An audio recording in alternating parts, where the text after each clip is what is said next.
Hello hello hello hello hello. Very good afternoon.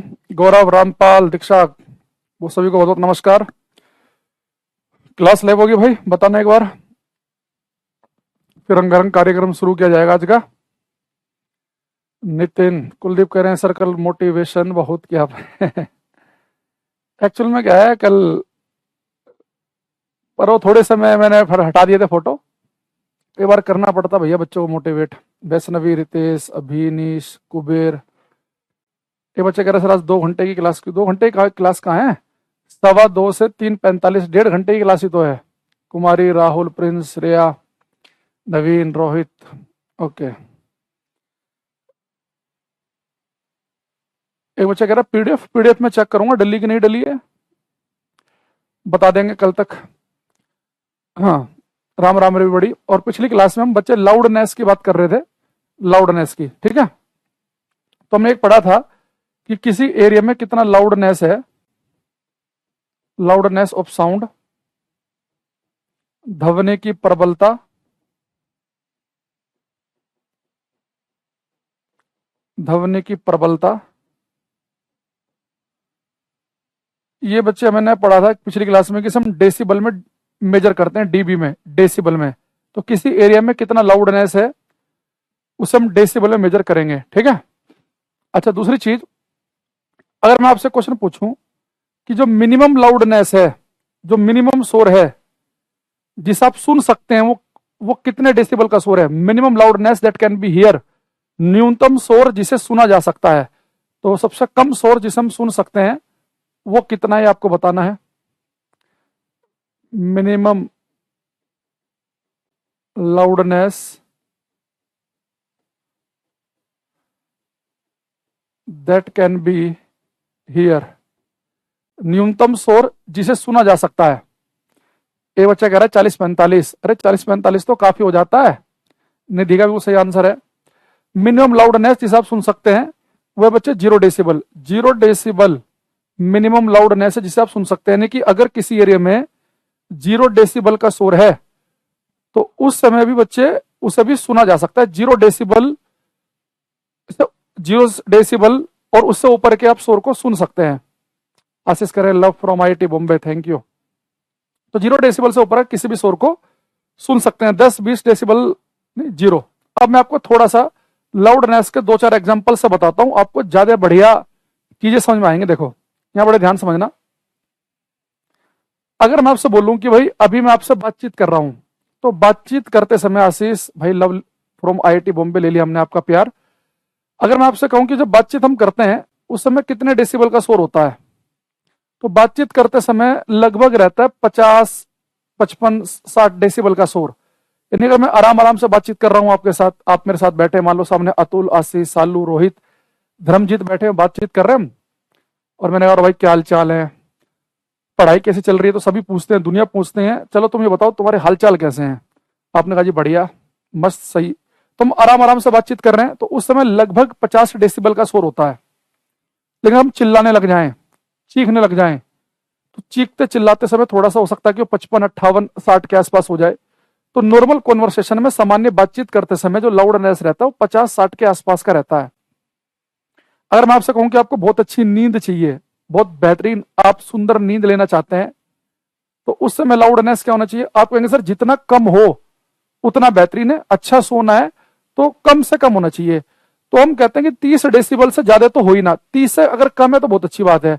अब 30 से जो कम है वो 20 हो जाए, 18 हो जाए, 10 हो जाए, 5 हो जाए, जितना कम हो जाए उतना बढ़िया।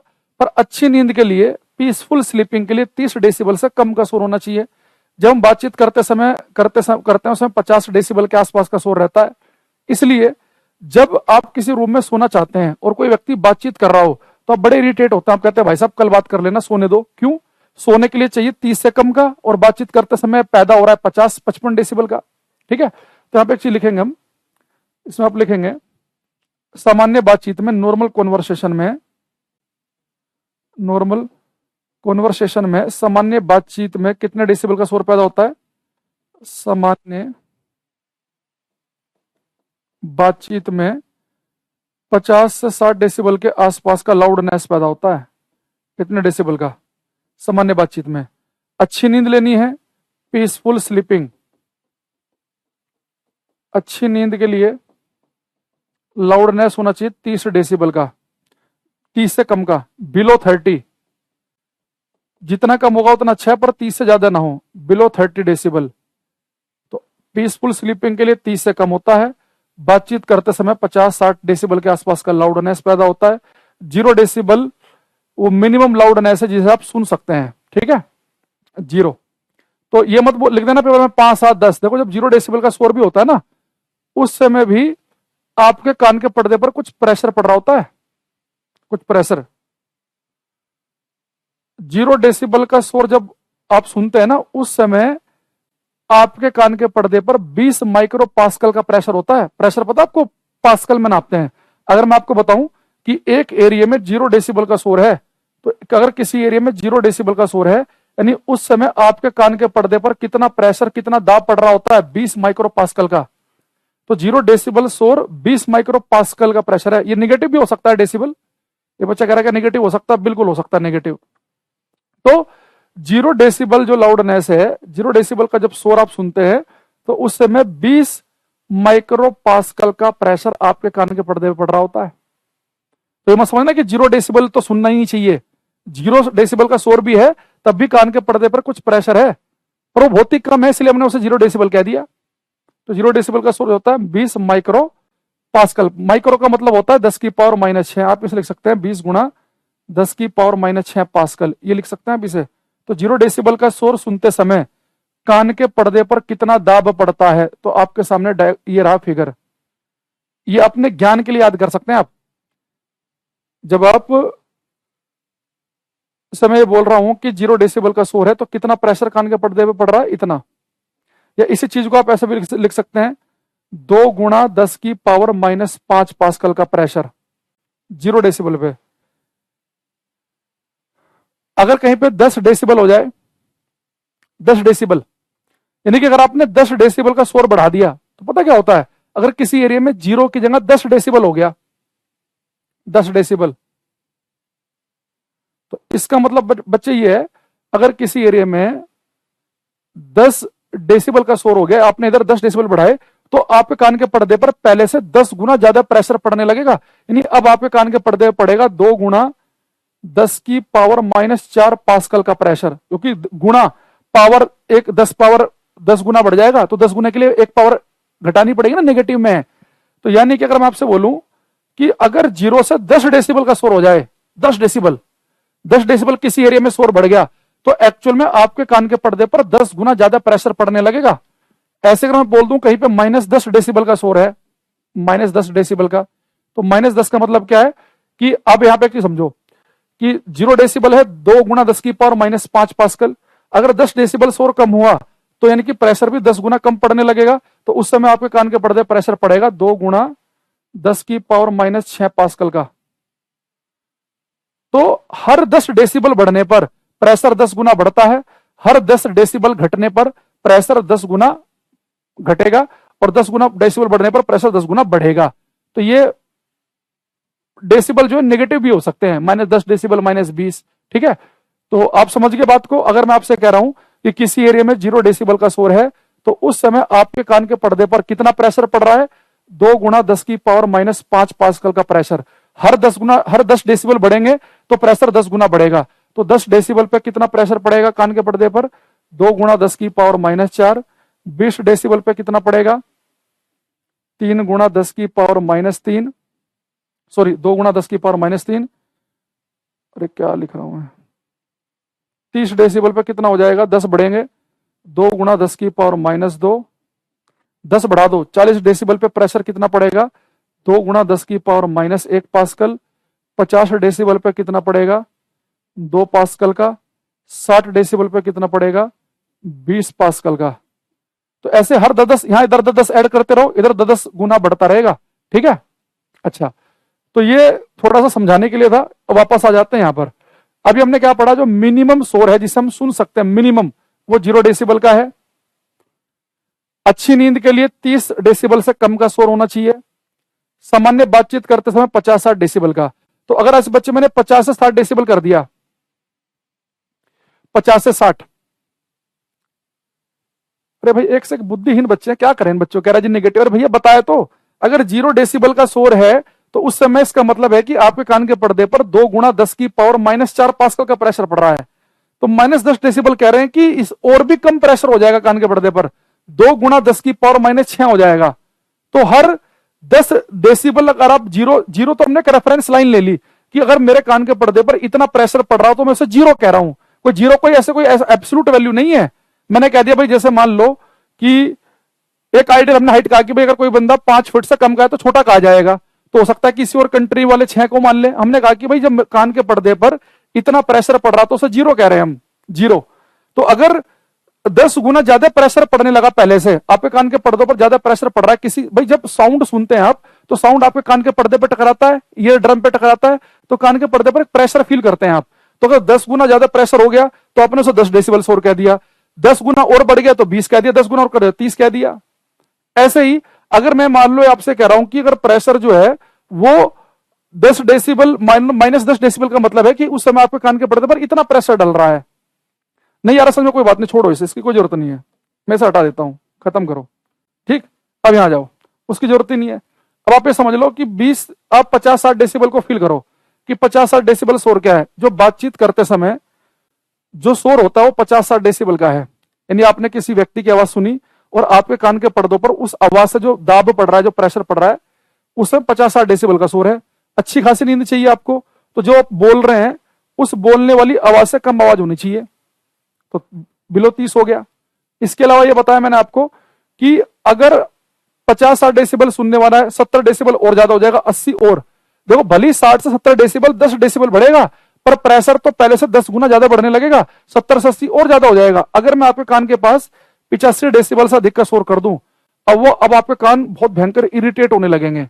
आपके कान के पर्दों पर जो प्रेशर हो आपको महसूस होगा। जब मैं बोल रहा हूं ना और आप मेरे सामने बैठे हैं, तो मेरे बोलने से जो कान के पर्दे पर प्रेशर आप महसूस कर रहे हैं वो आप उसे फील ही नहीं हो पाता। आपको लगता है कि 2 घंटे किससे बात कर रही, पता ही नहीं चला। लेकिन अगर कहीं पर शोर 85 डेसिबल से ज्यादा का हो जाए, तब आपके कान के पर्दे थोड़ा सा इरिटेट होने लगेंगे, दर्द होने लगेगा। 90-95 डेसिबल का शोर कर दूं हो सकता है कि आपके कान के पर्दों से खून आ जाए। 100-110 पर आपके कान के पर्दे फट जाएं, 120 पर ब्रेन हेमरेज हो जाए, दिमाग की नसी फट जाए। तो 85 डेसिबल से अधिक का शोर क्या बच्चे, खतरनाक है, 85 से ऊपर का। और 140 तो जो मैक्सिमम लिमिट है, जो व्यक्ति इंसान झेल सकता है। देखो पर्सन टू पर्सन अलग अलग लिमिट होती है। लाउडनेस जो है ना, कोई शोर मेरे लिए बहुत ज्यादा इरिटेटिंग हो सकता है कि आपके लिए ना हो। जब छोटे बच्चे गली में बम फोड़ते हैं तो बच्चों को बड़ा मजा आता है, ताली बजाते हैं, पर एक बुजुर्ग आदमी गली में बाहर निकलता है, गेट खोलता है, गाली बकने लगता है बच्चों को, क्योंकि उसके लिए बहुत ज्यादा शोर है वो। तो जो लाउडनेस है वो ईयर टू ईयर भी डिपेंड करती है। कोई आवाज मेरे लिए बहुत लाउड हो सकती है, आपके लिए ना हो, या आपके लिए बहुत लाउड हो सकती है, मेरे लिए ना हो। तो 85 डेसिबल से अधिक का शोर हमारे लिए बहुत ही इरिटेटिंग होता है, इरिटेटिंग। लेकिन 140 तो अपर लिमिट है। बहुत सारे बंदों को हो सकता है कि 120-25 ही अपर लिमिट हो, दिमाग की नस फट जाए, हार्ट अटैक आ जाए, खत्म मामला। और किसी का हो सकता है कि वो काम 130 पर हो, किसी 135। तो जनरली 140 माना जाता है अपर लिमिट, उससे ज्यादा हम शोर नहीं सुन सकते एक आम इंसान। जैसे डीजे बजता है तो उस समय मान के चलो 85-90 डेसिबल का शोर होता है। तो जब डीजे अगर बहुत तेज बज रहा है, आप उसके नजदीक हैं, तो आपके कान के पर्दों पर बिल्कुल क्लियरली फील करते हैं कि कान के पर्दों पर एक प्रेशर सा पड़ रहा है। आप थोड़ी देर डांस वांस से करके इरिटेट से होने लगते हो, आप डीजे से फिर थोड़ा दूर जाने लगता है, यार बहुत तेज आवाज हो रही है, तो कान में घंटी सी बज रही है, आपको अजीब सा अनकंफर्टेबल फील होने लगेगा। अगर कोई व्यक्ति बहुत तेज डीजे बज रहा हो, बहुत ही बुजुर्ग सा व्यक्ति है, और हो सकता है कि वो डीजे के नजदीक ना जाए, वो हट जाएगा। तो मैंने कहा कि पर्सन टू पर्सन हो सकता है कि एक व्यक्ति तेज चलते हो डीजे पे 1 घंटा ना चले, एक व्यक्ति 10 मिनट में ही इरिटेट हो जाए। पर्सन टू पर्सन वेरी करती है वैल्यू। तो 85 डेसिबल से जो अधिक का शोर है, 85 डेसिबल से जो अधिक का शोर है, वो हमारे कान के पर्दों के लिए थोड़ा सा उसका प्रभाव हम महसूस करने लगते हैं। और 140 डेसिबल से अधिक का शोर तो महसूस कर ही नहीं सकते। 140 जो है वो अपर लिमिट है, ठीक है।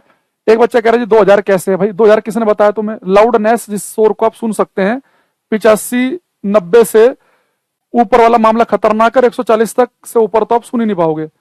जो मैंने आपको 20 से 20,000 कहा था वो फ्रीक्वेंसी कहा था, आवृत्ति।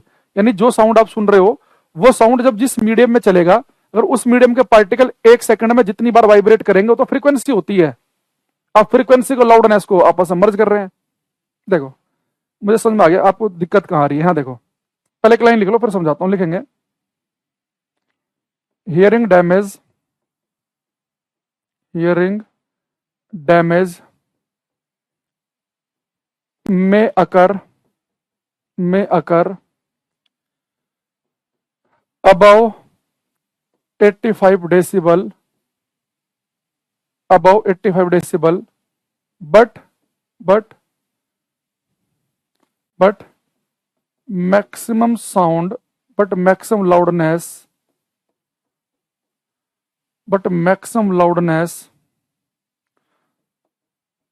that can be tolerate by human ear is 140 decibel. Hindi में लिखेंगे सुनने की क्षमता 85 डेसिबल से अधिक के शोर पर समाप्त हो सकती है। सुनने की क्षमता 85 डेसिबल से अधिक के शोर पर समाप्त हो सकती है। सुनने की क्षमता 85 डेसिबल से अधिक के शोर पर समाप्त हो सकती है, लेकिन वह अधिकतम शोर जो मनुष्य के कान झेल सकते हैं वह 140 डेसिबल है। किंतु वह अधिकतम शोर जो मनुष्य के कान झेल सकते हैं वह 140 डेसिबल है। 140 डेसिबल से अधिक का शोर आप नहीं सुन सकते। मनुष्य सुनने की क्षमता 85 डेसिबल से अधिक के शोर पर समाप्त हो सकती है, पर वह अधिकतम शोर जो मनुष्य कान झेल सकते हैं वो 140। ह्यूमन ईयर लिखना है, सॉरी ह्यूमन ईयर, मनुष्य कान जो झेल सकते हैं वो 140 है। अब देखो यहाँ पे कंफ्यूजन कहाँ क्रिएट हो रहा है, बहुत सारा कंफ्यूजन हो गया होगा आपके दिमाग में ना, मुझे लग रहा है आपके कमेंट वगैरह देखकर।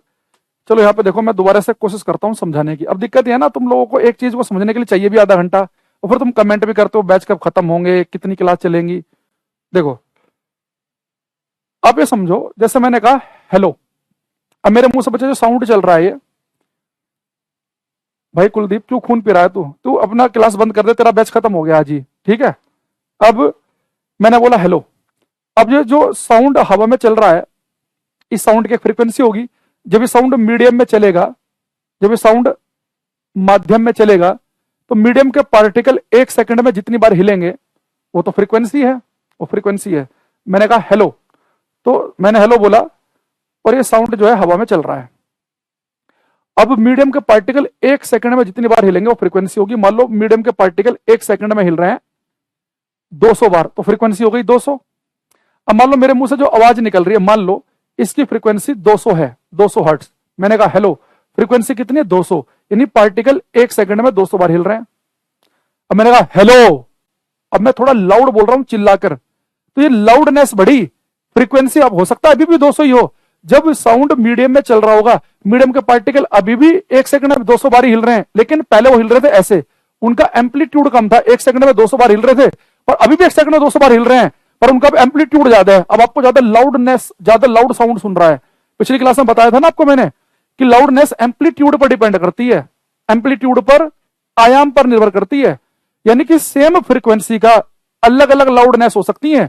मान लो मेरे मुंह से जो आवाज निकल रही है हेलो, इसकी फ्रीक्वेंसी भी 200 है, हेलो अभी भी 200 है, हेलो अभी भी 200 है, तो इसका एम्पलीट्यूड चेंज, इसका लाउडनेस चेंज हो रहा है। जैसे आप गाना सुनते हैं मोबाइल में, वही मोबाइल कम वॉल्यूम पे सुन रहे गाना, वही तेज पर और तेज पर और तेज पर, तो आप उसकी जो गाना जैसे चल रहा है, जो इंस्ट्रूमेंट जैसे बज रहे हैं वो तो वैसे बज रहे हैं, उनकी फ्रीक्वेंसी तो फिक्स है, बस आप उसका लाउडनेस इंक्रीज कर रहे हो। तो फ्रीक्वेंसी को लाउडनेस को आपस में कंपेयर क्यों कर रहे हो? जो साउंड आप सुन सकते हैं उसकी फ्रीक्वेंसी कहां से कहां तक है? उसकी फ्रीक्वेंसी है 20 हर्ट्ज से लेकर 20,000 हर्ट्ज के बीच में, 20 से लेकर 20,000 हर्ट्ज। यानी जब साउंड मीडियम में चलेगा तो मीडियम के पार्टिकल 1 सेकंड में 20 से लेकर 20,000 बार हिलने चाहिए। लेकिन लाउडनेस अलग चीज है, सेम फ्रीक्वेंसी की अलग अलग लाउडनेस हो सकती है। हेलो हेलो हेलो हेलो, ये लाउडनेस चेंज हो रही है, फ्रीक्वेंसी थोड़ी ना चेंज हो रही है। ये अपना फ्रीक्वेंसी को मैच कर रहे हैं लाउडनेस के साथ में। अरे बात समझ में आ रही है? मैंने बोला हेलो, 1 सेकंड में पार्टिकल 500 बार हिले, अगर वो आराम आराम से हिल रहे हैं तो कम लाउडनेस, 1 सेकंड में 500 बार हिल रहे हैं पर अब उनका एम्पलीट्यूड ज्यादा हो गया, अभी ज्यादा लाउड साउंड हो गया। अब भी नहीं समझ में आ रहा तो कोई बात नहीं, अगर आ गया तो बहुत अच्छी बात है। तो हम क्या समझेंगे कि जो हम आवाज सुनते हैं उसकी फ्रीक्वेंसी होनी चाहिए 20 से लेकर 20,000, और वो उसकी जो लाउडनेस है, उसकी जो तीव्रता है, वो होनी चाहिए 0 डेसिबल से 140 डेसिबल के बीच में। 0 डेसिबल वाला साउंड हम सुन सकते हैं, और 140 से नीचे तक का, 140 तक तो मामला समझो समाप्त हो ही जाएगा, चाहे दिमाग की नस फट जाए, हार्ट अटैक आ जाए, कान के पर्दे फट जाए, लीला समाप्त। आ गया? अब आज के बाद लाउडनेस फ्रीक्वेंसी को आपस में मिक्स तो नहीं करोगे। एक कह रहा है जी हम 2000 डेसिबल तक का साउंड सुन सकते हैं, आपने तो 2000 बताया, 20,000 बताया था थोड़े दिन पहले, वो फ्रीक्वेंसी थी बाबू है। अब हिंदी में जो बच्चे बोल रहे हैं बार बार हिंदी में, ये थी स्टेटमेंट कि मनुष्य की सुनने की क्षमता 85 डेसिबल से अधिक के शोर पर समाप्त हो सकती है। मनुष्य की सुनने की क्षमता 85 डेसिबल से अधिक के शोर पर समाप्त हो सकती है, लेकिन वह अधिकतम शोर, जो मनुष्य के कान झेल सकते हैं, लेकिन वह अधिकतम शोर जो मनुष्य के कान झेल सकते हैं वह 140 डेसिबल है, वह 140 डेसिबल है। क्लियर होगी बात? चलो। और अच्छा, ये क्लास में ना ज्ञान मत दिया करो। ये अभी आया ना, कौन था ये ज्ञान दे रहा था, आगे पढ़ाइए, नहीं पढ़ा रहे क्या करेगा, आगे पढ़ाइए। कौन से जानवर अल्ट्रासाउंड निकाल सकते हैं, बताया तो था, बैट चमगादड़ अल्ट्रासाउंड पैदा कर सकते हैं। अब यहां लिखेंगे आगे हम, supersonic objects, supersonic objects, super sonic वस्तुएं,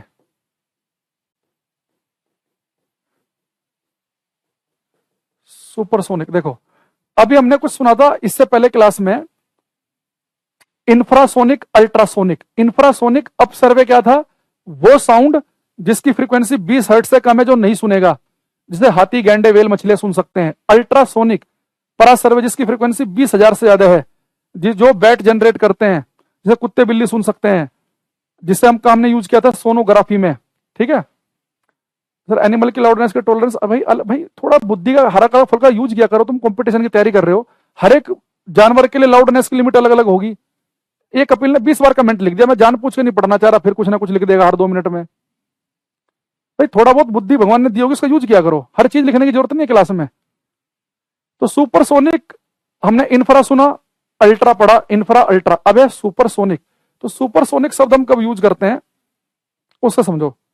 सुपरसोनिक शब्द उन ऑब्जेक्ट के लिए, उन वस्तुओं के लिए यूज किया जाता है, सुपरसोनिक, जिनकी स्पीड साउंड से भी ज्यादा हो।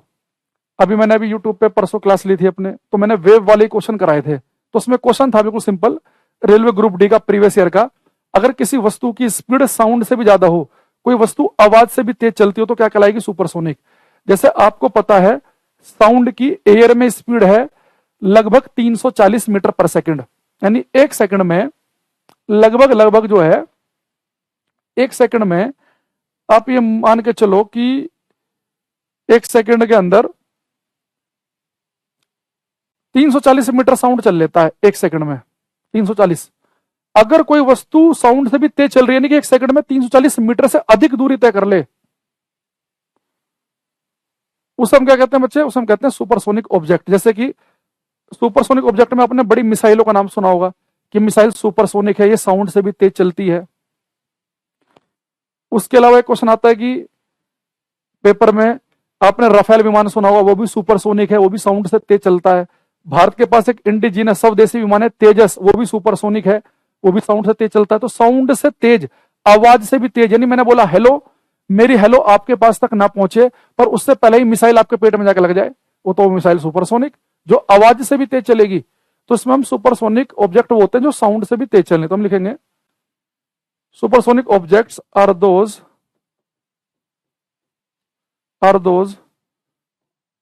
whose speed,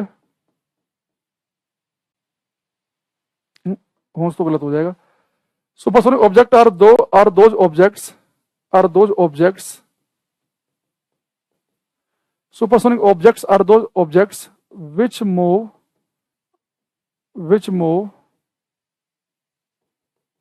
with a speed greater than speed of sound in air, Hindi में लिखेंगे सुपरसोनिक वस्तुएं वह वस्तुएं हैं, सुपरसोनिक वस्तुएं वह वस्तुएं हैं जो जो वायु में जो वायु में ध्वनि की चाल से भी अधिक चाल से चलते हैं। सुपरसोनिक वस्तुएं वह वस्तुएं हैं, सुपरसोनिक वस्तुएं वह वस्तुएं हैं जो वायु में ध्वनि की चाल से भी अधिक चाल से चलते हैं, जो वायु में ध्वनि की चाल से भी अधिक चाल से चलते हैं। तो सुपरसोनिक ऑब्जेक्ट किसे कहेंगे? जिनकी स्पीड ज्यादा होगी साउंड की स्पीड से भी, जो ध्वनि की चाल से भी तेज चलेंगे। ठीक है। अच्छा, दूसरी चीज, एक मिनट रुकना यार, मेरे एक दो बच्चों को भगाने दो, इससे बताता हूँ बीए का पेपर कब है। एक सेकंड रुकना, इसका पहले बीए का पेपर पास कराता हूँ एक बच्चे का।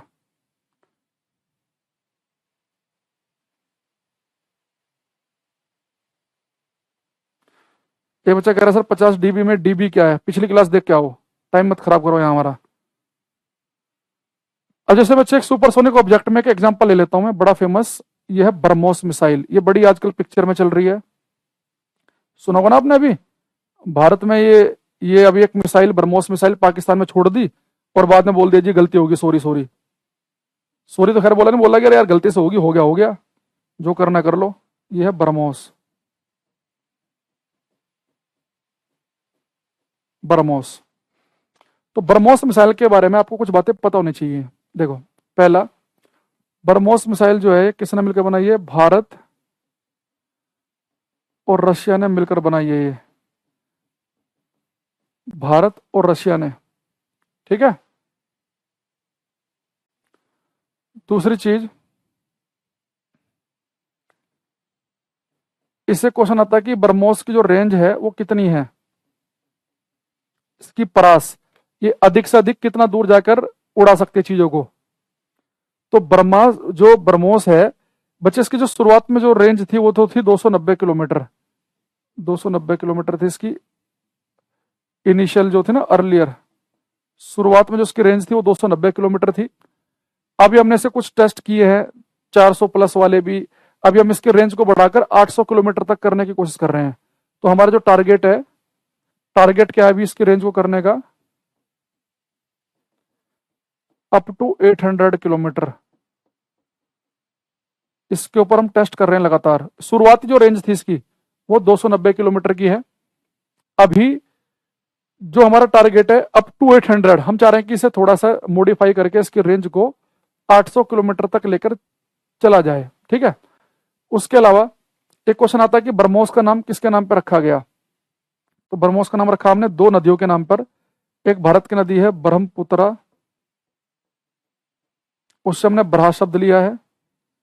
एक रशिया की नदी है मोस्कावा, उससे हमने मोस शब्द लिया है। तो बहुत सारे बच्चे क्या सोचते हैं कि ब्रह्मोस का नाम ब्रह्मास्त्र या ब्रह्मा जी के नाम पर होगा। नहीं, ब्रह्मोस का नाम दो नदियों के नाम पर है। एक भारत की नदी है ब्रह्मपुत्रा, ब्रह्मपुत्र नदी क्या समझो तो पूरा समुद्र का समुद्र सा ही, बहुत बेहतरीन है ये नदी। नहीं, नद कहते हैं नद, एक होता नदी जैसे गंगा होगा, ये नद है, पूरा फैल के चलता है एकदम खतरनाक, ब्रह्मपुत्रा रिवर। तो भारत की हमने ब्रह्मपुत्रा रिवर से लिया है बरहा शब्द, और रशिया की मोस्कावा रिवर से लिया है मोस। तो क्या बन गया इसका नाम? ब्रह्मोस। तो क्वेश्चन आ रखा है ब्रह्मोस का नाम किसके नाम पे लिया गया? ब्रह्मोस भारत ने किसके साथ मिलकर डेवलप की है? इसकी शुरुआत में रेंज कितनी थी? 290। अभी हमारा टारगेट है कि इसे डेवलप कर 800 किलोमीटर तक हम लेकर जाए। अच्छा, भारत ने भी क्या किया कि जो मिसाइल है ना ब्रह्मोस, बड़ी खतरनाक मिसाइल है। तो एक बच्चा कह रहा था जब स्पीडोमीटर लगाकर वीडियो चलाते हैं तो क्या चेंज होता है? स्पीड चेंज हो जाती है पर सेकंड। जैसे जब जो चीजें चल रही हैं वो थोड़ा और स्पीड से भागने लगती है, स्पीडोमीटर का मतलब ये कि स्पीड बढ़ा दी जाती है वीडियो की। और क्या है, जैसे मान लो कि पहले आपके सामने एक सेकंड में मान लो कुछ फ्रेम पास हो रहे होंगे, फोटो फ्रेम, जब वीडियो चलते हैं ना कुछ फ्रेम पास होते हैं, मान लो 24 हो रहे होंगे, बाद में 36 होने लगते होंगे वो फटाफट, इसलिए आपको फास्ट दिखाई देता है वो स्पीडोमीटर में। पर वो रिकॉर्डेड वीडियो दिखाई देगी, लाइव वीडियो नहीं दिखेगी स्पीडोमीटर से।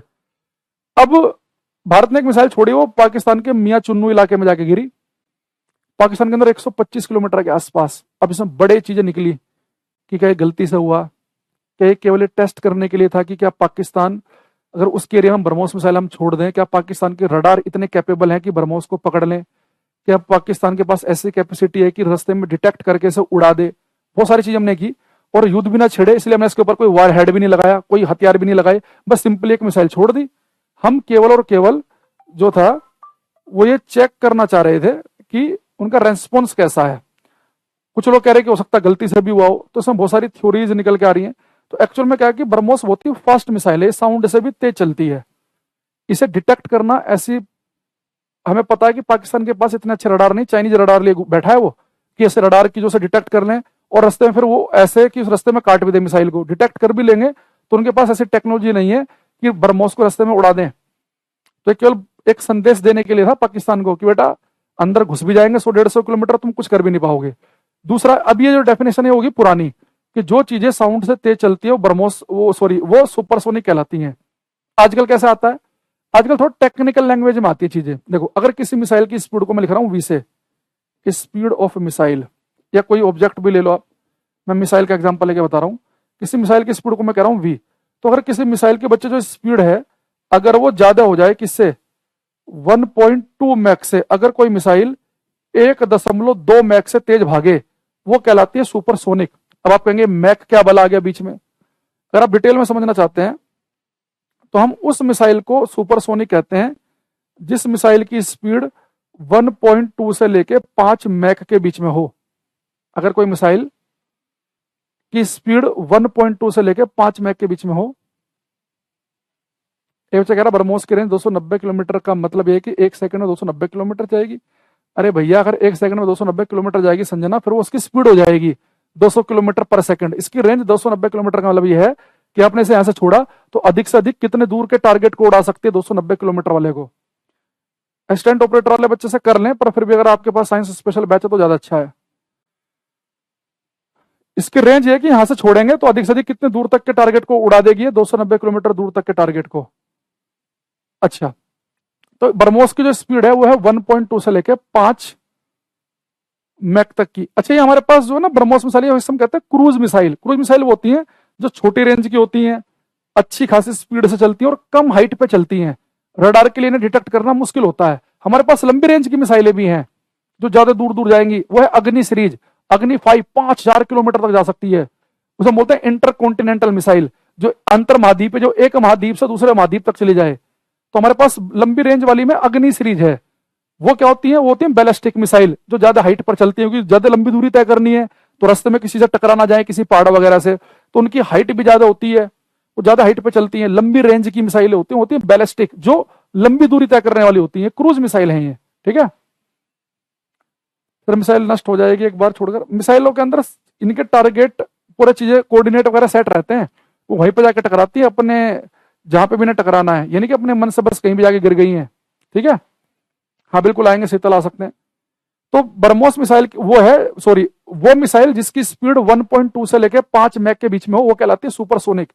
ये डेफिनेशन बहुत कम आती है आजकल कि साउंड से तेज चलने वाली सुपरसोनिक। आजकल क्या आती है कि जिसकी स्पीड 1.2 से लेके 5 मैक हो वो सुपरसोनिक है। तो यहां पे लिखेंगे if speed of A missile is in between if speed of a missile is in between 1.2 to 5 Mach, if speed of a missile is in between 1.2 to 5 Mach, then it is called a supersonic missile. यदि किसी missile की चाल 1.2 से लेके 5 Mac के बीच में हो, यदि किसी मिसाइल की चाल 1.2 से लेके 5 मैक के बीच में हो तो वह सुपरसोनिक मिसाइल कहलाती है। अब ये मैक का देखो मतलब क्या है। मैक का मतलब ये है कि अगर कोई मिसाइल ठीक साउंड की स्पीड से चल रही हो, ठीक ध्वनि की रफ्तार से चल रही हो, ठीक ध्वनि की रफ्तार से, वो हमारी कहलाती है, उसकी स्पीड कहलाती है 1 मैक। तो अगर मैं कह दूं कि मेरे पास एक मिसाइल है या एक प्लेन है, इसकी स्पीड 1 मैक है, यानी कि साउंड की स्पीड से चलता है, और ब्रह्मोस की स्पीड तो कितनी है, सुपरसोनिक मिसाइल कौन कहलाती हैं, जिनकी स्पीड 1.2 से लेकर 5 मैक के बीच में हो। तो अगर आज के बाद आप न्यूज में ये सुनो कि भारत ने एक मिसाइल का परीक्षण किया और उसकी स्पीड 3 मैक है, 3 मैक, तो आप ये समझ जाना कि जिसकी स्पीड 3 मैक है, कि वो मिसाइल साउंड से 3 गुना रफ्तार से चलती है। अगर किसी मिसाइल की स्पीड 4 मैक है तो ध्वनि से 4 गुना रफ्तार चलती है, कि साउंड से भी 4 गुना तेज चलेगी। 1 मैक होता है साउंड की स्पीड के बराबर, 2 मैक साउंड की स्पीड का डबल, 3 तिगुना, 4 मैक का साउंड की स्पीड 4 गुना, 5 यानी कि 5 गुना। तो 1 मैक का मतलब होता है स्पीड ऑफ साउंड, ध्वनि की चाल। तो अगर किसी वस्तु की चाल 1 मैक है तो वह ध्वनि की चाल से भाग रही है। 1 मैक होता है ध्वनि की चाल के बराबर। जैसे अगर हम ब्रह्मोस की बात करें, ब्रह्मोस की स्पीड है 2.8 मैक, यानी ब्रह्मोस जो है वो ध्वनि की रफ्तार से, साउंड की स्पीड से 2.8 गुना तेज भागती है। तो ब्रह्मोस की जो स्पीड है वो 2.8 है, आप समझ गए। ब्रह्मोस की स्पीड 2.8 है, यानी कि 1.2 से ज्यादा है, 5 से कम है, यानी कि ब्रह्मोस एक सुपरसोनिक मिसाइल है। ब्रह्मोस की स्पीड 2.8 मैक का अर्थ क्या निकलेगा, यानी कि लगभग लगभग साउंड से 3 गुना तेज रफ्तार से भागती है, 3 गुना। ठीक है। अच्छा, अगर किसी मिसाइल की स्पीड 5, ये तो बच्चे हो गई हमारी सुपरसोनिक मिसाइल। ये मिसाइल तो सुपरसोनिक है क्योंकि स्पीड क्या है, 1.2 से लेकर 5 के बीच में सुपरसोनिक है। लेकिन अगर किसी मिसाइल की स्पीड 5 मैक से भी ज्यादा हो जाए, वो कहलाती है हमारी हाइपरसोनिक। तो हाइपरसोनिक मिसाइल वो कहलाती है जिसकी स्पीड 5 मैक से भी ज्यादा है। अरे एक बच्चों ने GS-33 कब खत्म होगा, 20 कमेंट इस बच्चे ने कर लिए। भैया GS-33-34 का लास्ट चैप्टर चल रहा है, वेव जब खत्म हो जाएगा खत्म हो जाएगा। हर क्लास में नए, हर बच्चे को पूछना है 2 मिनट में। हाइपरसोनिक मिसाइल वो हैं जिनकी स्पीड 5 मैक से भी ज्यादा हो, 5 से ज्यादा। जैसे अभी रशिया के पास है हाइपरसोनिक मिसाइल है, इन्हें डिटेक्ट करना, रास्ते में काटना लगभग असंभव है, असंभव। अभी ऐसी टेक्नोलॉजी अमेरिका के पास भी नहीं है कि जो हाइपरसोनिक मिसाइल को रास्ते में तबाह कर दे। भाई SSC कवर होगा नहीं होगा, नितेश पहली क्लास देख लो, पता चल जाएगा। चलती हुई क्लास में पढ़ाई की बात हो रही है, फालतू के कमेंट मत किया करो। तो मिसाइल की स्पीड 5 मैक से ज्यादा हाइपरसोनिक, 1.2 से लेकर 5 मैक के बीच में सुपरसोनिक। और 1 मैक का मतलब होता है कि वस्तु साउंड की स्पीड चल रही है। 2 मैक का मतलब है कि साउंड से दुगनी रफ्तार से चल रही है। 3 का मतलब है कि तिगनी रफ्तार से चल रही है। ठीक है।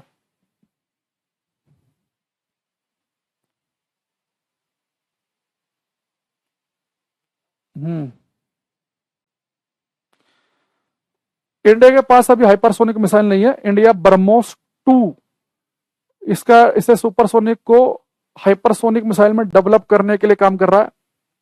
और अरे मैक का मतलब बताया तो भैया, मैक का मतलब होता है साउंड की स्पीड। 1 मैक का मतलब होता है कि साउंड की स्पीड से ट्रेवल करना।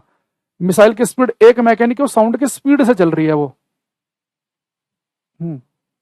भारत ब्रह्मोस जो मिसाइल है ना, इसे ब्रह्मोस 2 के नाम से लॉन्च करेगा और इसे हाइपरसोनिक बनाने पे काम चल रहा है। अभी जो हमारे पास ब्रह्मोस है ये सुपरसोनिक मिसाइल है, ये हाइपरसोनिक नहीं है। ठीक है। अब आगे चलते हैं, लिखेंगे एको प्रतिध्वनि, एको या इको जो भी आप कहते होंगे, इको। वी को बज्रदंती, सुना था, ऐड आता था पहले, वी को बज्रदंती। अब हमारे पास में आया एक एको प्रतिध्वनि मिसाइल। अरे मैं कोई आपको मिसाइल विसाइल नहीं पढ़ा रहा, ये तो मैं आप एक शब्द आता है सुपरसोनिक, वो सुपरसोनिक शब्द मैंने एक मिसाइल का एग्जांपल लेके बता दिया। आपको बस ये पता होना चाहिए कि सुपरसोनिक वो ऑब्जेक्ट है जो साउंड से तेज चलते हैं, या जिनकी स्पीड 1.2 से लेकर 5 मैक के बीच में है। दो बातें ध्यान रखनी है।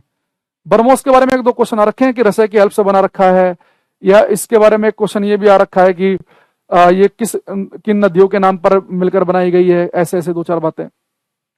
प्रतिध्वनि,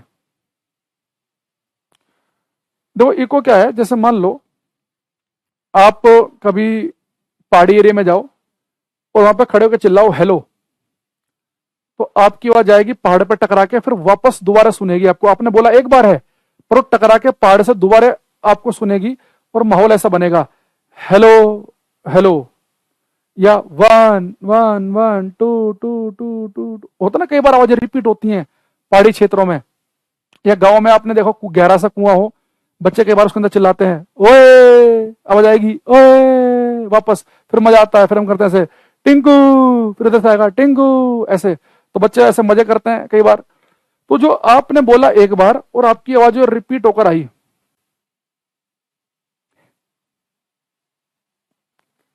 अरे भैया अगर सुधांशु मैक में पूछेगा तो फिर 1.2 से 5 बोलना है आपको। ठीक है। टेक्निकल सही लैंग्वेज है 1.2 से 5 वाली। ठीक। अगर बहुत ही लोकल सी लैंग्वेज है, साउंड से तेज वाली, कोई टेक्निकल लैंग्वेज नहीं है, तो मैक में आएगा तो 1.2 से 5। अच्छा, दूसरी चीज, अब आप कहेंगे सर ये जो इको है हमें कब सुनती है? सबसे पहली कंडीशन ये है, अगर आपको अपनी इको सुननी है तो आपके आसपास कोई रिफ्लेक्टर, कोई परावर्तक होना चाहिए जिस पर आपकी आवाज टकराकर वापस आए। रिफ्लेक्टर का होना जरूरी है। ये नहीं कि दूर दूर तक 20 किलोमीटर तक कुछ नहीं है और आप खड़े होकर चिल्ला रहे हैं हेलो ओए ओए 1122, आपकी आवाज आएगी और हवा में एब्जॉर्ब हो जाएगी, आपको अपनी को सुनेगी नहीं। अगर आपको अपनी को सुननी है तो आपके आसपास कोई रिफ्लेक्टर परावर्तक होना चाहिए, जैसे कोई दीवार जिसपे आवाज टकरा के वापस आए, कोई पहाड़ जिसपे आवाज टकरा के वापस आए, कोई कुएं की तली आवाज टकरा के वापस आए। आप कहेंगे सर जिस कमरे में हम खड़े हैं दीवार तो इस कमरे में भी है, तो इस कमरे में हमारी जो हेलो गई वो टकरा के वापस आई, तो जो टकरा के वापस आई वो हमें अलग से क्यों नहीं सुनती कमरे के अंदर? अगर ये दीवार काफी दूर हो तभी हमें इको क्यों सुनती है? देखो, अगर आपको अपनी इको सुननी है तो आपके पास कोई रिफ्लेक्टर परावर्तक होना चाहिए, पहली कंडीशन। दूसरा, आपके और उस दीवार के बीच में कुछ होना नहीं चाहिए। कुछ चीजें अगर उसके बीच में होंगी, जैसे घर में कर्टेन है, पर्दे हैं, नीचे बेड बेड बिछाया है, कुछ फर्नीचर बिछा हुआ है, तो इनके ऊपर आपकी आवाज टकराएगी और ये साउंड को एब्जॉर्ब कर लेंगे। तीसरी चीज ये है, अगर आपको अपनी को सुननी है आपके आसपास कोई दीवार, कोई रिफ्लेक्टर, कोई परावर्तक होना चाहिए, पर वो रिफ्लेक्टर थोड़ा सा दूर होना चाहिए। यानी कि दीवार के पास ऐसे कर रहे हैं हेलो तो इको नहीं सुनेगी, वो दीवार होनी चाहिए दूर, और वो दूरी लगभग होनी चाहिए 17 मीटर के आसपास, 17 मीटर के आसपास की वो दूरी बननी चाहिए। अब वो 17 मीटर के आसपास की ही क्यों बननी चाहिए? नजदीक अगर हम दीवार के हैं तो इको क्यों नहीं सुनेगी? इन सारी बातों को हम क्लास में करेंगे। उससे पहले हम एक चीज लिखेंगे, पहले लिख लो जो पेपर में आता है। For echo minimum distance should be 17.15 metre from reflector. Hindi में लिखेंगे, प्रतिध्वनि सुनने के लिए परावर्तक से न्यूनतम दूरी, प्रतिध्वनि सुनने के लिए परावर्तक से न्यूनतम दूरी 17.15 मीटर होनी चाहिए। प्रतिध्वनि सुनने के लिए परावर्तक से न्यूनतम दूरी 17.15 मीटर होनी चाहिए, 17.15। जरूरी नहीं कि पेपर में आपको 17.15 लिखा मिले, 17 लिखा मिल सकता है, 16.5, 16.6, 17 के आसपास का ऑप्शन मिलेगा। वो वैल्यू अलग अलग क्यों मिलती है वो भी आपको मैं बता रहा हूं, यहां समझना ध्यान से। जो कॉन्सेप्ट है ना, ये 17.15 कहां से आया, इस कॉन्सेप्ट से भी उसने 2-3 क्वेश्चन बना रखे हैं पेपर में, तो ध्यान समझेंगे। यहां देखो,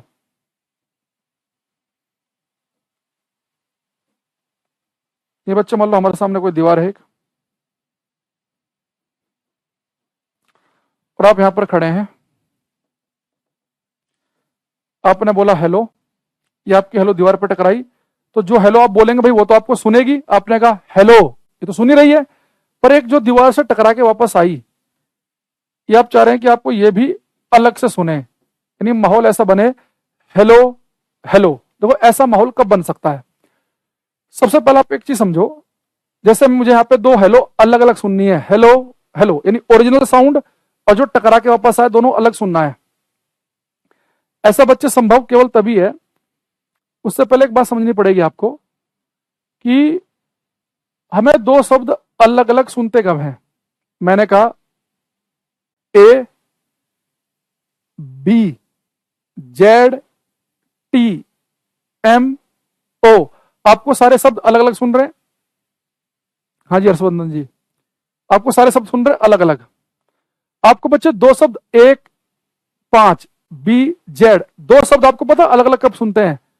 2 शब्द अगर आपको अलग अलग सुनने हैं तो पहला जो शब्द बोला और जो दूसरा शब्द बोला गया उनके बीच में गैप होना चाहिए। वो जो गैप है वो कम से कम होना चाहिए 0.1 सेकंड का। अगर आपको 2 शब्द अलग अलग सुनने हैं तो उन दोनों शब्दों के बीच में मिनिमम इतना गैप तो होना चाहिए 0.1 सेकंड का, यानी कि 1/10 सेकंड का गैप होना चाहिए। अब 0.1 सेकंड तो बहुत ही छोटा समय है, सेकंड का भी 10वां हिस्सा। ये इतना कम समय है कि जब मैं लगातार बोल रहा हूं ना, मेरी जीभ उठ रही है, बैठ रही है, होठ चिपक रहे हैं, उठ रहे हैं, तो उसमें ही 0.1 सेकंड का गैप बन जाता है। इसलिए मेरे मुंह से जितने भी शब्द निकल रहे हैं ये सारे आपको अलग अलग सुन रहे हैं। सुन रहे कि नहीं सुन रहे हैं? क्यों? क्योंकि जो मैंने के बीच में 0.1 सेकंड का गैप बन रहा है, जीभ चिपक रही है, उठ रही है, होठ खुल रहे हैं, बंद हो रहे हैं, वो ऑटोमेटिकली इतना गैप बन जाता है। अब देखो मैं बहुत तेज बोलूंगा पर आपको समझ में नहीं आएगा। आपको सर 6 का बोला 7 का बोला पता ही नहीं चला, मैं पूरी स्पीड से बोल रहा हूँ 1 2 पूरा, तो आपको हर शब्द अलग अलग नहीं सुनेगा। पता क्यों? क्योंकि मैंने इतनी स्पीड से बोल दिया कि दो शब्दों के बीच में गैप 0.1 सेकंड का बन ही नहीं रहा। अभी 0.1 सेकंड का ही गैप क्यों होना चाहिए? जैसे मैंने कहा 1, तो जैसे मैं कोई शब्द बोलूंगा ना, वो शब्द आपके कान के पर्दे पर 0.1 सेकंड तक घूमता रहेगा, उसका प्रभाव 0.1 सेकंड तक रहेगा।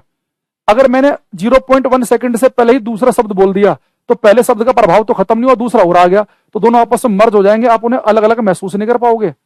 तो किसी भी आवाज का प्रभाव हमारे कान के पर्दे पर 0.1 सेकंड तक रहता है, इसलिए हमें उसका प्रभाव समाप्त होने का वेट करना चाहिए कि पहला शब्द गया, उसका प्रभाव 0.1 सेकंड तक है, वो हटे, फिर दूसरा शब्द बोले हम।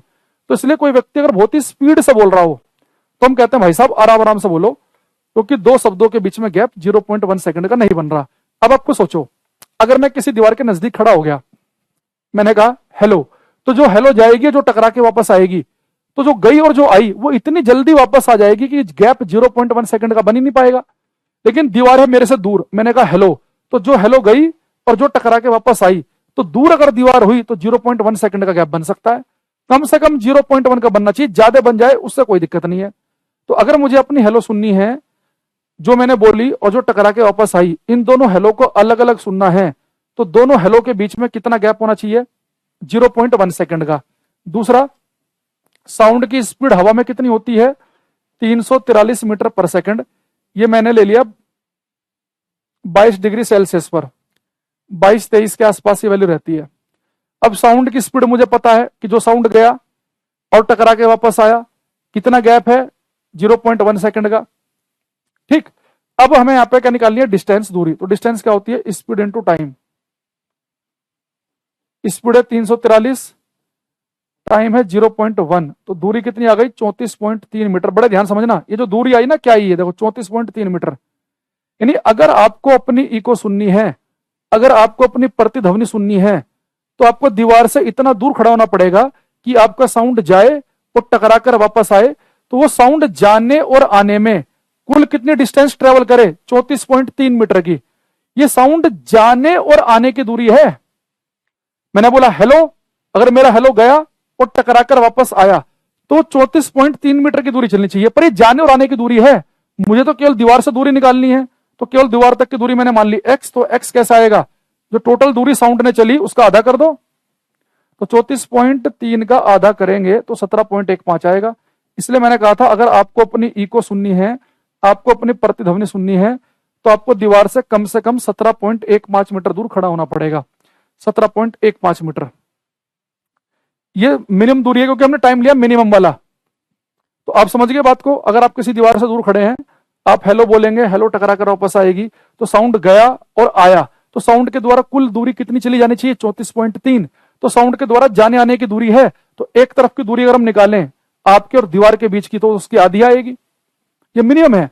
दूर कितना भी हो सकते हैं आप, बस वो आपके कैपेसिटी के ऊपर है कि जो आप चिल्ला रहे हैं वो साउंड आपकी प्रॉपर हवा दूर दीवार तक जाए और टकरा कर वापस आ भी पाए। वरना अगर ज्यादा दूर खड़े हो गए तो हवा में एब्जॉर्ब हो जाएगा साउंड। आप माइक से चिल्ला के बोल रहे हैं कि अपने खुद से बोल रहे हैं, वो अलग चीज है।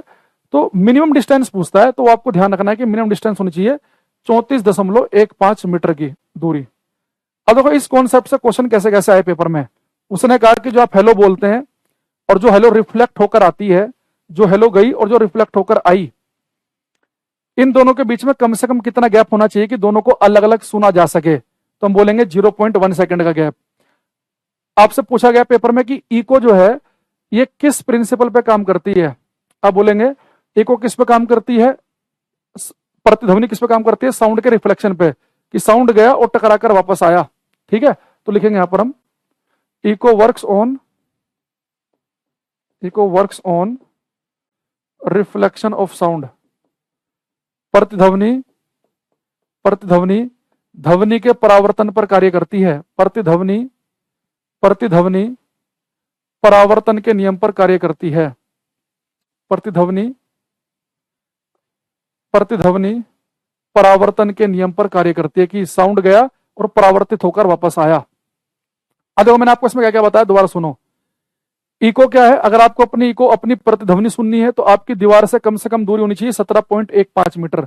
प्रतिध्वनि सुनने के लिए दीवार से दूरी 17.15 मीटर होनी चाहिए।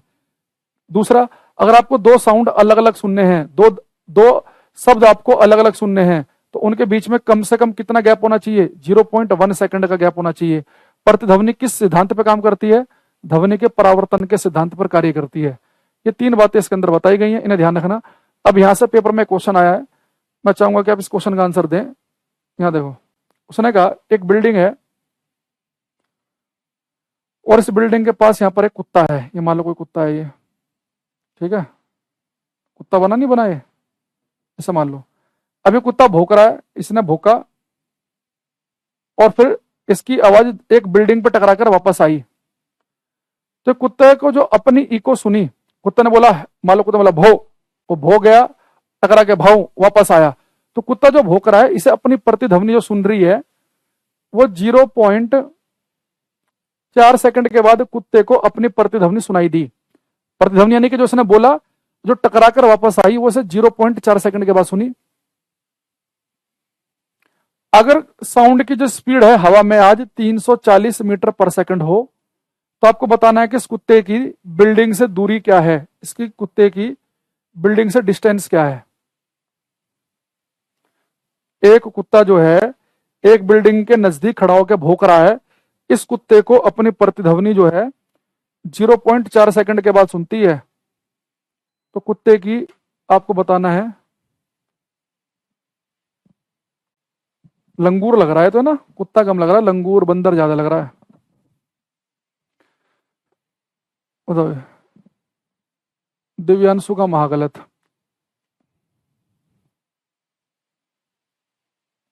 रजत गौरव पता नहीं क्या क्या लिख रहे हैं।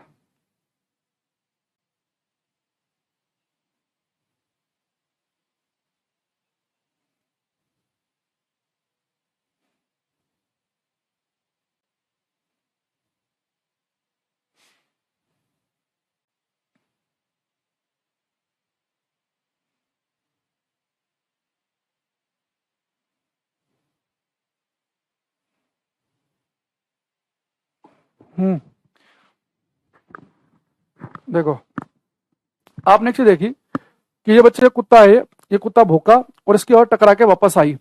कितने समय के बाद वापस आई? इस अपनी को सुनी 0.4 सेकंड के बाद। तो इस कुत्ते की दीवार से बिल्डिंग से दूरी क्या है? तो आप एक चीज समझो कि जैसे इसे अपनी को सुनी 0.4 सेकंड के बाद और साउंड की स्पीड दे रखी है आज हवा में 340। तो इस साउंड को ने टोटल डिस्टेंस क्या चली? इस डिस्टेंस क्या होती है? Speed into time. दूरी क्या होता है? चाल गुणा समय। तो चाल कितनी है? 340। समय कितना है? 0.4। इसे अगर आप सोल्व करेंगे तो 4 चौक 16, 4 ते 12, 136 मीटर आ गया। यानी कि जो साउंड है उसने टोटल डिस्टेंस कितनी ट्रेवल की?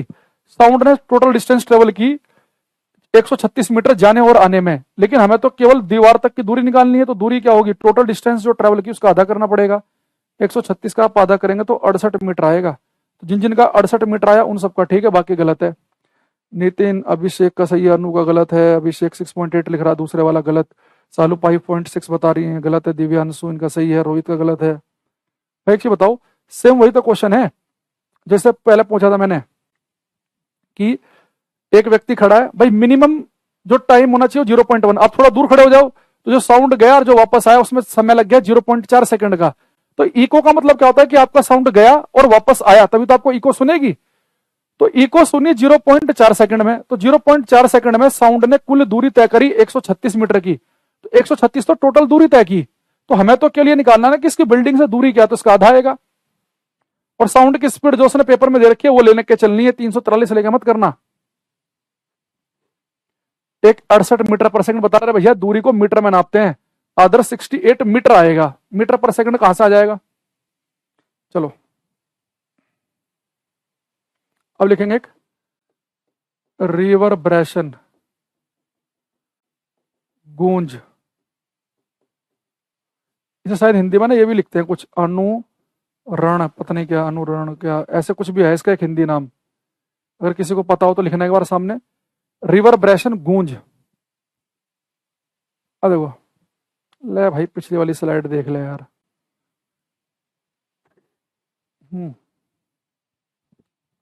रिवर्बरेशन, गूंज। देखो बच्चे, प्रतिध्वनि में और गूंज में फर्क है, दोनों अलग अलग चीजें हैं। एक सेकंड रुकना। हेलो,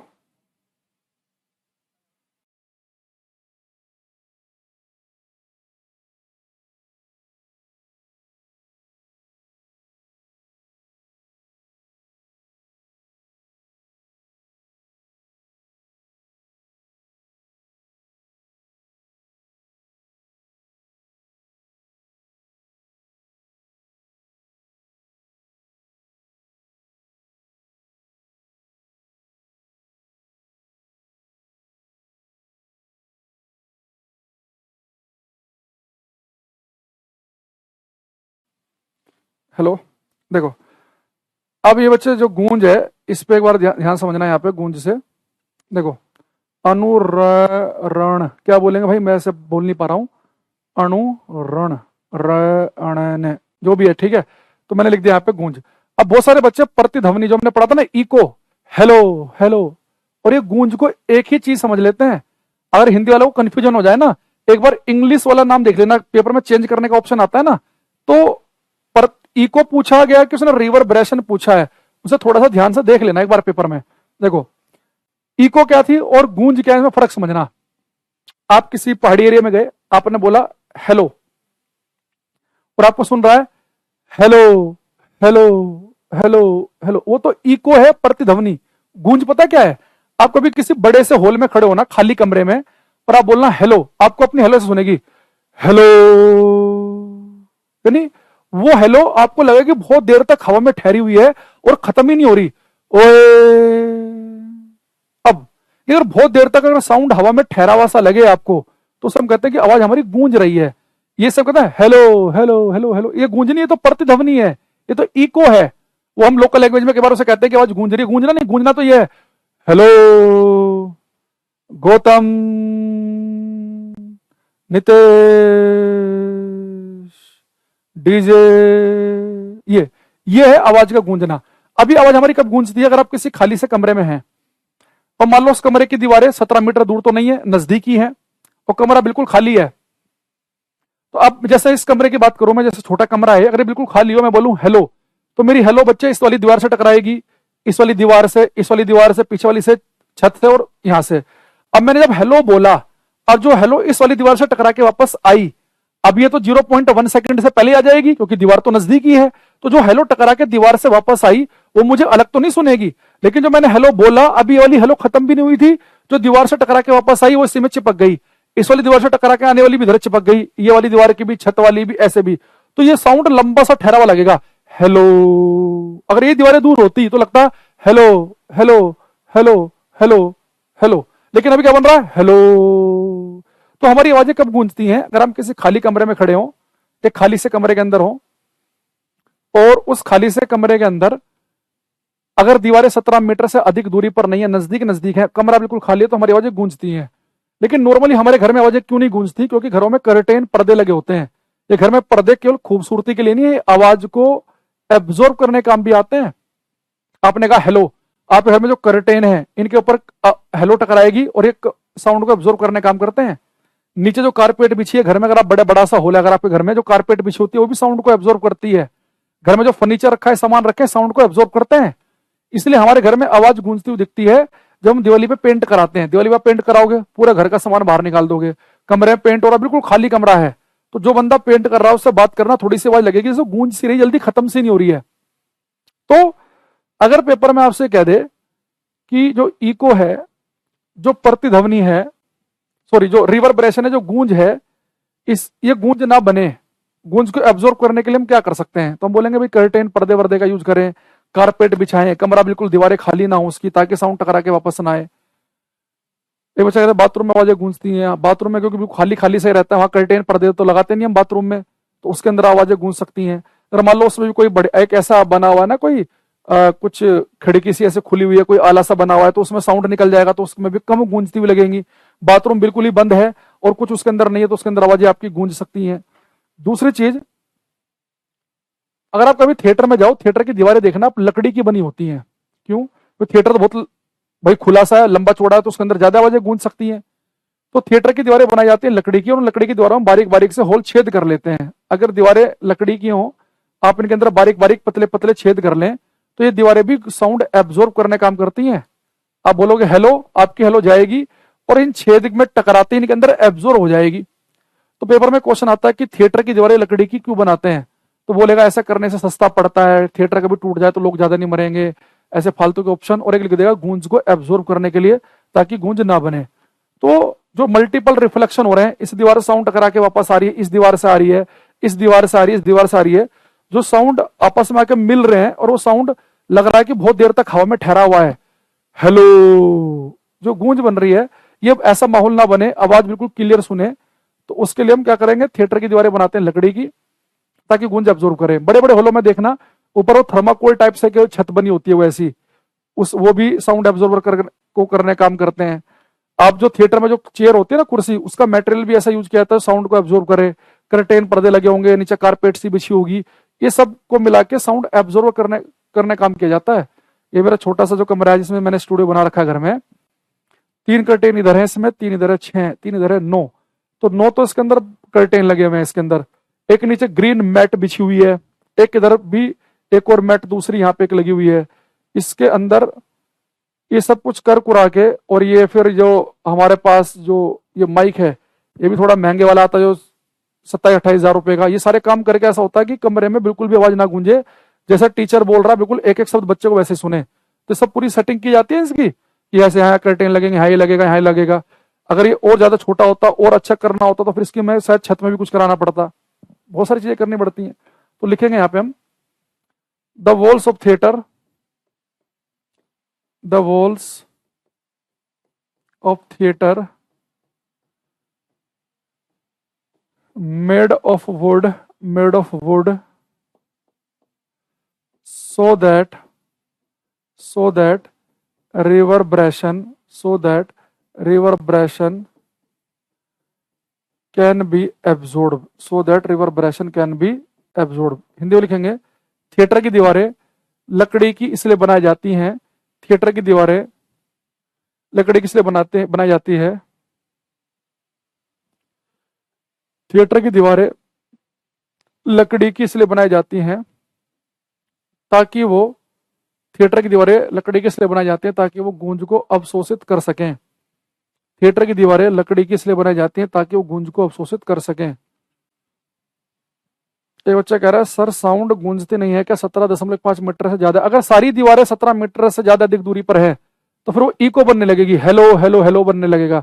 मान लो एक ही दीवार 17 मीटर से ज्यादा दूरी पर है और बाकी नजदीकी है, तो आवाज साथ में गूंज भी सकती है। अगर सारी ही दीवारें ऐसी हों, ये वाली भी 18-20 मीटर दूर, ये 25 मीटर दूर, ये इधर भी बहुत दूर, तो फिर वहां पे इको भी सुनेगी आपको। ठीक है, तो थिएटर की दीवारें लकड़ी के इसलिए बनाए जाते हैं ताकि वो गूंज को अपने अंदर अवशोषित कर सकें। अच्छा, मुझे एक चीज बताना, अब मैं जो बोलूंगा आपको ये बताना है कि ये इको है, प्रतिध्वनि है, या रिवर्बरेशन गूंज है। अब मैं आपके सामने एक साउंड निकालूंगा, आपको बताना है कि किस कैटेगरी में आएगा। मैं बोला ओए, ये किस में आएगा?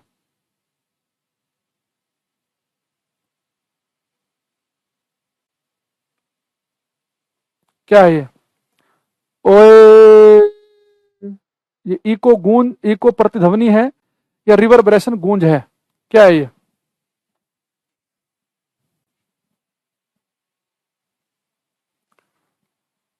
ये था गूंजना, रिवर्बरेशन। एक बताओ, इको बता रहा है। इको पता कब होता? अगर ये होता ओए ओए ओए ओए ओए, अगर आपको अलग अलग सुनती तो इको बनती है, इको होती है ओए ओए ओए, तो ये इको है। ओए, ये गूंज, ये गूंज है, रिवर्बरेशन है, दोनों फर्क है भाई। अच्छा, तो यहाँ पे लिखेंगे हम सोनार।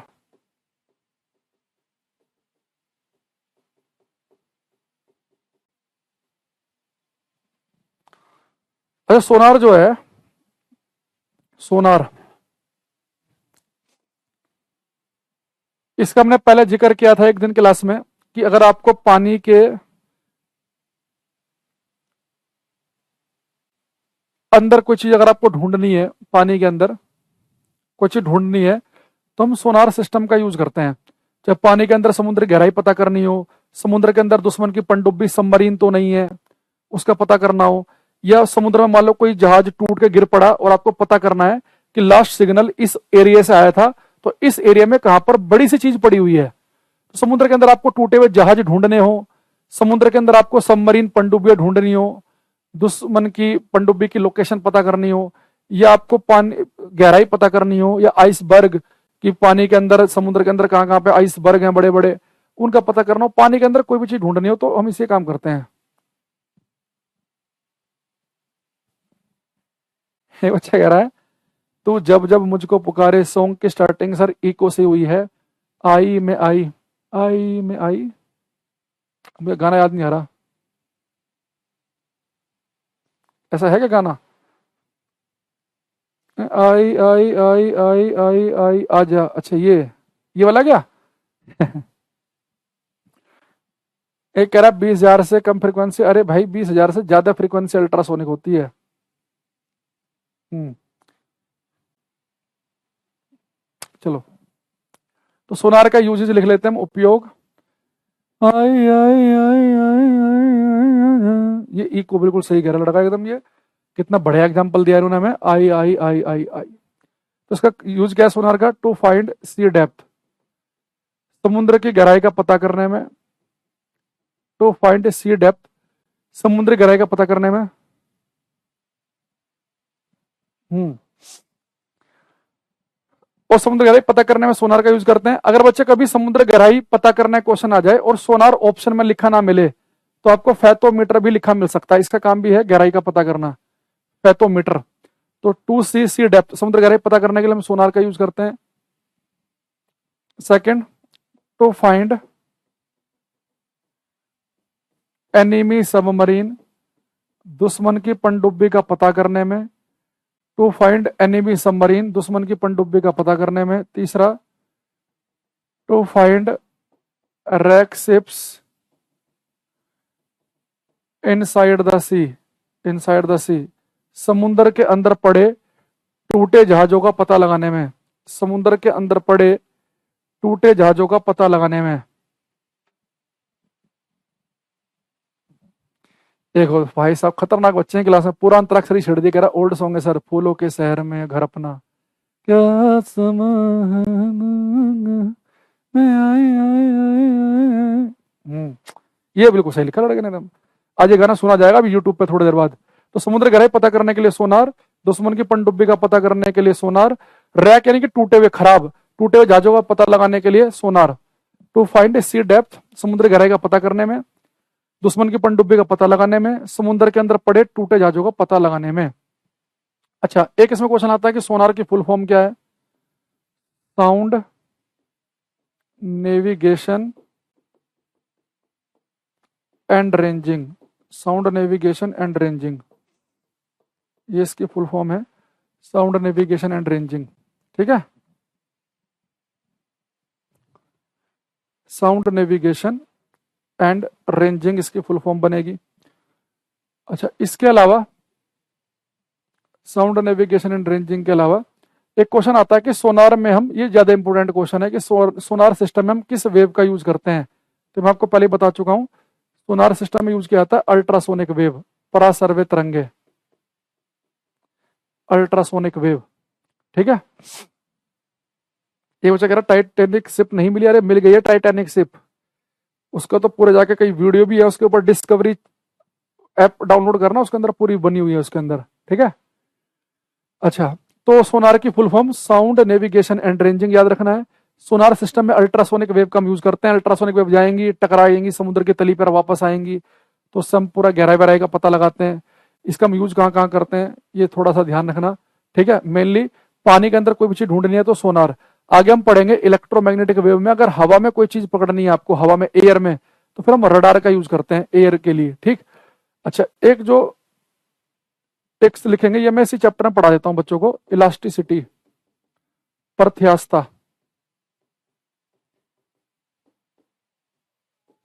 ये छोटा सा क्वेश्चन है इससे, इलास्टिसिटी से, उसे हम यहीं पे कवर करते हैं। देखो, जैसे बच्चे मान लो मेरे सब पास में कोई चीज है, ठीक, और मैं मान लो कि जैसे मैंने यहाँ पे ये है और मैंने इसे दबाया, अब मैं इसे दबा रहा हूँ, ये चश्मा साफ करने वाला है, ये मैंने इसे दबाया और छोड़ दिया, छोड़ते बिल्कुल वैसा का वैसे ही हो रहा है, देखो ये छोड़ दिया, प्रेस किया, छोड़ते फिर से फूल फूल गया, ये दिख रहा है आपको, पता चल रहा है, ये दबाया फिर ऐसे हो गया। तो अगर किसी चीज पे आप फोर्स लगाओ और फोर्स हटाते ही, बल हटाते वो चीज जू की तू वैसी की वैसी हो जाए, तो हम बोलते हैं कि बहुत ही इलास्टिक है, बहुत ही प्रत्यास्थ है, कि जैसे ही बल हटा, जैसी फोर्स हटा, ये चीज उसने बिल्कुल अपनी वैसी शेप अचीव कर ली। तो दबाया, छोड़ दिया, तो छोड़ते ही अगर वो चीज बिल्कुल वैसी की वैसी हो जाए, हम बोलेंगे बहुत ही इलास्टिक है। अब यहां से क्वेश्चन आता है पेपर में कि स्टील और रबड़ में ज्यादा इलास्टिक कौन होता है? संदीप कह रहे हैं आज कोस्ट गार्ड के एग्जाम में ऑडिबल साउंड क्वेश्चन आया था जो बन गया, परसों आपसे पढ़े थे। ये पता नहीं साउंड से क्या प्रेम चल रहा है आजकल। अभी बिहार में फायरमैन का पेपर हुआ, उसमें भी क्वेश्चन आया साउंड के कई। एक तो ये आया था फायरमैन वाले पेपर में बिहार में कि साउंड सबसे तेज कहाँ चलता है, तो आपको पता है ये सोलिड हम पहले ही पढ़ चुके हैं। एक क्वेश्चन आया था उसी में ही कि जो इको है किस पे काम करती है, साउंड के रिफ्लेक्शन पे काम करती है, ये भी हमें पता है। साउंड वाउंड का आजकल बड़ा प्रेम चल रहा है। देखो रबड़ और स्टील में ज्यादा जो होता है ना बच्चे, वो होता है स्टील। जो बच्चे रबड़ लिख रहे हैं उन्हें पता है क्या लगता है, डे लाइफ में आप रबड़ ज्यादा देखते हैं, आपको लगता है कि आपने थोड़ी रबड़ खींची वैसी की वैसी होगी। भैया रबड़ को थोड़ा सा उसकी औकात से फालतू खींच दिया ना, वैसी नहीं होगी। और 5-7 बार ऐसे कर दोगे ना, केवल 5-7 बारी, तो रबड़ वैसी शेप में कहाँ आती है। स्टील बहुत ज्यादा इलास्टिक है। गाड़ियों में जो शोकर लगे होते हैं, शोक एब्जॉर्बर जो लगे होते हैं स्टील के होते हैं, ताकि गाड़ी जो गड्ढे वड्ढों से निकले तो शोक एब्जॉर्बर जो है बिल्कुल अपनी वैसी की वैसी शेप अचीव कर लेते हैं, बिल्कुल वैसी की वैसी। उनकी शेप में फर्क नहीं आता। आपने अगर रबड़ के शोक एब्जॉर्बर लगवा दिए गाड़ियों में, 5 किलोमीटर गाड़ी गड्ढे में चलेगी, खत्म। और स्टील के तो चलते रहते हैं सालों साल। हमारे घरों में जो सोफे होते हैं, उन सोफों में देखना जो स्प्रिंग लगे होते हैं नीचे, जब होते हैं ना सोफे वैसे वाले जिसमें बैठते दबते हैं नीचे को, तो वो दबे आप उठे तो झुके तो बिल्कुल वैसे के वैसे हो जाएंगे। तो स्टील बहुत ही ज्यादा इलास्टिक होती है। इससे क्वेश्चन आया था, ये क्वेश्चन पूछा गया टेरिटोरियल आर्मी के पेपर में। ये पेपर मैंने दिया था 26 सितंबर को, ये पेपर हुआ था। इसमें क्वेश्चन आया था एक, shock absorber are usually made of steel. Shock absorber को सामान्यतः स्टील से क्यों बनाया जाता है? तो जो शॉक एब्जॉर्बर होते हैं गाड़ियों में, जो ऐसे शोकर लगे होते हैं ना स्टील के, वो क्यों होते हैं? उसने एक ऑप्शन लिखा, इज नॉट ब्रिटल, यह भंगुर नहीं होते हैं। हैज लोअर इलास्टिसिटी, इनकी लोचता, इनकी प्रत्यास्थता कम होती है। हैज हायर इलास्टिसिटी, इनकी लोचता प्रत्यास्थता अधिक होती है। हैज नो डक्टाइल प्रॉपर्टी, इनमें नमनीय गुण नहीं होता। तो आप क्या बोलेंगे कि जो इलास्टिसिटी होती है वो लो पे टिके लगाते हैं कि आप हाई पे टिके लगाते हैं? कि जो शॉक एब्जॉर्बर होते हैं वो स्टील के क्यों बनाए जाते हैं कि स्टील की इलास्टिसिटी क्या होती है, बहुत ही high.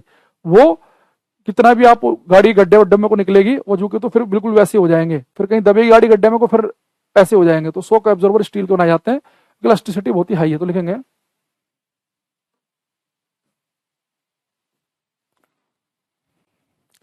Shock absorber are made of steel, shock absorber are made of steel because shock absorber are made of steel because elasticity of steel is very high। Hindi में लिखेंगे शॉक एब्जॉर्बर स्टील के इसलिए बने होते हैं, शॉक एब्जॉर्बर स्टील के इसलिए बने होते हैं क्योंकि स्टील की प्रत्यास्थता बहुत उच्च होती है। शॉक एब्जॉर्बर स्टील के लिए इसलिए बने होते हैं, शॉक एब्जॉर्बर स्टील के इसलिए बने होते हैं क्योंकि स्टील की प्रत्यास्थता बहुत उच्च होती है, क्योंकि स्टील की प्रत्यास्थता बहुत उच्च होती है, क्योंकि स्टील की प्रत्यास्थता बहुत उच्च होती है। अच्छा दूसरी देखो, जितने बच्चे हमने इसमें थ्योरेटिकल क्वेश्चन पढ़े अभी तक, वो आपको लगभग सारे याद होंगे। अभी मैं आपको बोलूंगा शायद ही कोई बच्चा ऐसा होगा जिसने पूरी क्लास ली उसे एक भी क्वेश्चन याद ना हो। जैसे आपसे कोई पूछ ले कि हम कहां से कहां तक का साउंड सुन सकते हैं, क्या कोई बच्चा भूल सकता है कि हम 20 हर्ट्ज से लेके 20,000 हर्ट्ज तक का साउंड सुन सकते हैं? आप कहेंगे जी याद है।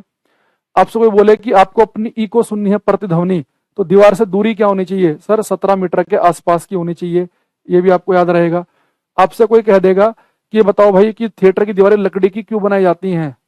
ताकि वो गूंज को एब्जॉर्ब ना कर सके, ताकि वो गूंज को एब्जॉर्ब कर ले, सॉरी गूंज को एब्जॉर्ब कर ले। तो थिएटर की दीवारें लकड़ी क्यों बनाते हैं? ताकि गूंज को एब्जॉर्ब कर ले।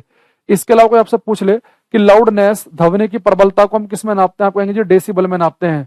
आपसे पूछ ले कि शॉक एब्जॉर्बर स्टील के क्यों बने होते हैं? हाई इलास्टिसिटी है उसकी, इलास्टिसिटी बहुत ही हाई होती है, इस वजह से करते हैं। कोई आपसे पूछ ले कि सोनार सिस्टम में किस वेव का यूज करते हैं? अल्ट्रासोनिक। अल्ट्रासोनिक क्या है? जिनकी फ्रीक्वेंसी 20,000 से ज्यादा है। तो सारे क्वेश्चन याद है, आसान है ये। हर एक क्वेश्चन जो भी बताया गया आपको कि साउंड सॉलिड में तेज चलता है, लिक्विड में धीरे, गैस में सबसे धीरे, लाउडनेस के लिए डेसिबल है, मिनिमम लाउडनेस सुन सकते हैं 0 डेसिबल की, अधिकतम कितनी होती है? 140। पिच किस पे डिपेंड करती है? तारतम्य, फ्रीक्वेंसी पे। लाउडनेस किस पे डिपेंड करता है? एम्पलीट्यूड पर। सारे तो ध्यान है हमें। अब हमारे पास इसमें कुछ ऐसे टेक्निकल क्वेश्चन बचे कि